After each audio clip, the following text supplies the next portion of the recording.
Happy Thursday, Grace Covenant, and happy Easter. You know, Easter is a season. It's not just a day. And we have several weeks ahead of us now in this season in which we have the opportunity to really explore and unpack resurrection and how it impacts our living and our dying, our communities, and our sense of self, our sense of possibility, the ways that we metabolize everything from joy to deep sorrow and anguish. So this is a great opportunity this time of year in the Christian faith. Is really a time of honesty and truth. And you know, the second Sunday of Easter, we get to the story of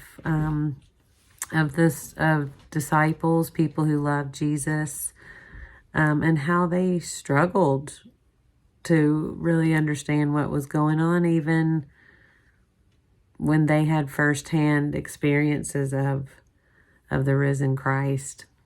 And it feels like a great invitation for us to explore how we struggle to see Christ right in front of us, in our midst. How the risen Christ still has his wounds. He still has the marks of the public execution and humiliation that he suffered because of the ways that that human systems work and the ways that we punish truth tellers. And how are we struggling to really embrace and be with the truth tellers in our midst? How do we struggle with what it means to be a person of faith, to be honest about what's hard about this life? If we can't do that together, then we're not really going to be able to live the life of faith, because things like struggle, fear, doubt, betrayal, all the things that we've been spending time with during Holy Week and then Easter, all of those things are a part of how the life of faith functions.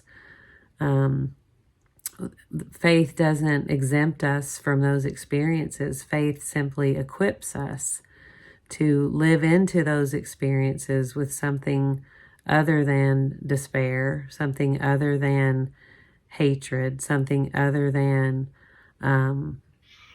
just utter reactivity where there is no opportunity for healing. And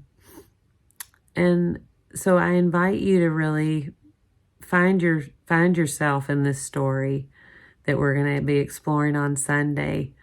The story of Jesus coming into the locked room where his friends were hiding out, and the story of Thomas, the just really honest way that Thomas was metabolizing the trauma of what had happened, and also the ways that Jesus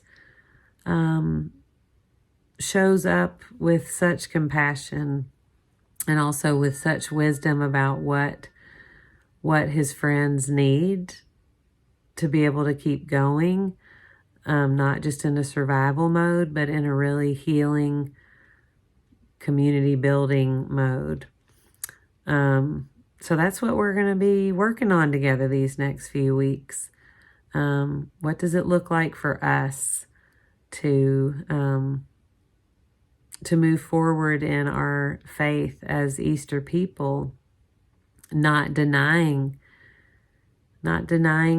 Jesus's presence right in front of us, but finding ways and finding courage to really be present to this life is strenuous, this life of faith.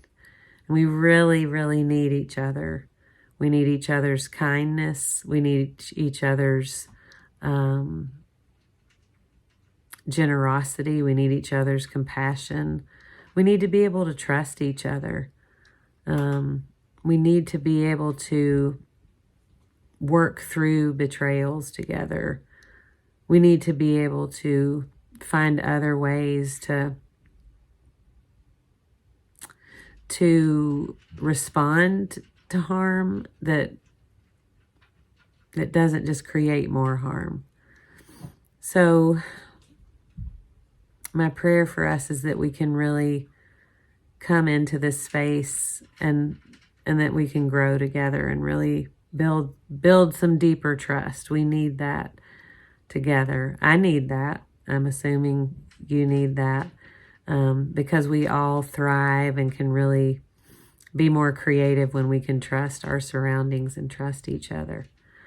Love to you, and I hope we can be together soon in worship, that you'll find a way to connect either in person or online. So happy Easter again, Grace Covenant.